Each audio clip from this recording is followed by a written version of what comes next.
EduTalk Islam.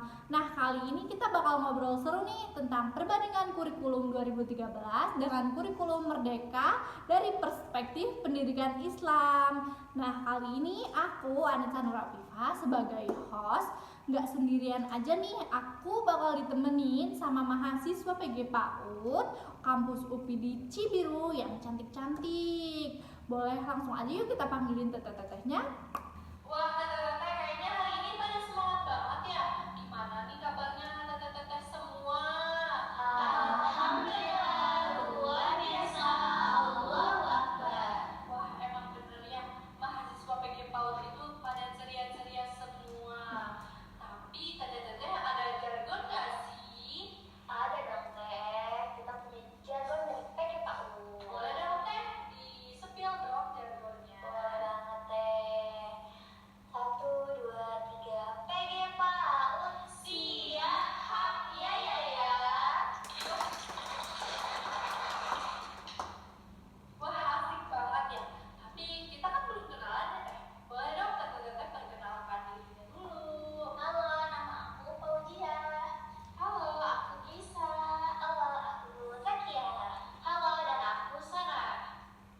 Oke, kan kita udah kenal sama ya teh. Tanpa berlama-lama lagi, langsung aja kita mulai yuk. Yes, Semangat banget nih kayaknya. Gimana kalau kita langsung mulai aja nih? Ini aku bakal tanya nih, gimana sih menurut teteh perbedaan kurikulum 2013 dengan kurikulum Merdeka? Boleh nih teh, langsung aja dijelasin.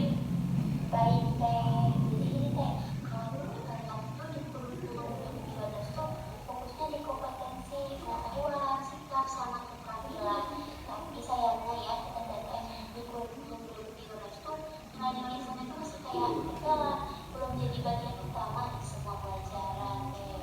Betul teh Sarah. Nah, di kurikulum Merdeka ini beda teh. Guru atau kita nih calon guru di masa depan gitu ya teh. Amin. Amin. Punya kebebasan memilih materi sesuai kondisi murid dan lingkungannya teh. Jadi nilai-nilai Islam tuh bisa masuk lewat banyak cara teh. Setuju teh. Kurikulum Merdeka tuh masih luas buat masuk nilai-nilai Islam. Misalnya kayak tentang akhlak nih. Itu kan sejarah ya sama ajaran Islam. Nah, bisa teman-teman, benar nih yang udah disebutin sama teteh-teteh tadi. Dan menurut pendapat saya juga ini bisa jadi kesempatan yang sangat bagus loh untuk pendidikan Islam. Pendidikan Islam ini juga nggak cuma ada di pelajaran PI aja ya, tapi bisa kelihatan juga di kegiatan sekolah nih, seperti di proyek-proyek bahkan di budaya sekolah. Misalnya nih dalam proyek sosial tentang zakat atau bantu bersama, ataupun pada saat perayaan Maulid Nabi atau panitia kurban dan lainnya nih teh. Wah, keren ya tuh ya. Tapi pasti ada tantangannya dong, teh. Dan gimana sih cara teteh untuk menyikapi tantangan tersebut? Pasti dong itu ada tantangan-tantangan tersendirinya, terutama yang kita nih teh dulu. Maaf, calon guru ya teh. Karena kan di semua guru itu siap akan kegiatan baru yang lebih fleksibel. Juga pelatihan dan siap berubah pola pikir juga. Tapi kalau udah siap nih teh, kurikulum Merdeka ini sih pas banget buat masukin nilai Islamnya. Setuju nih teh, aku setuju banget sama teh Sarah. Karena kurikulum Merdeka tuh lebih dekat sama konteks Islam gitu teh, dibandingkan kurikulum 13 ya teh, yang masih bisa dibilang agak kaku gitu ya teh.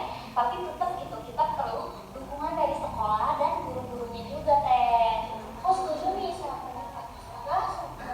Ya, bahwa sekolah itu punya peran penting buat menjalani semua ini. Harus bisa jadi jembatan dengan kebijakan dari pemerintah dan pemerintah dan untuk murid-muridnya. Kalau misalnya kedua hal itu sudah terpenuhi, insya Allah pendidikan Islam bisa lebih baik untuk kedepannya.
dan Assalamualaikum warahmatullahi wabarakatuh.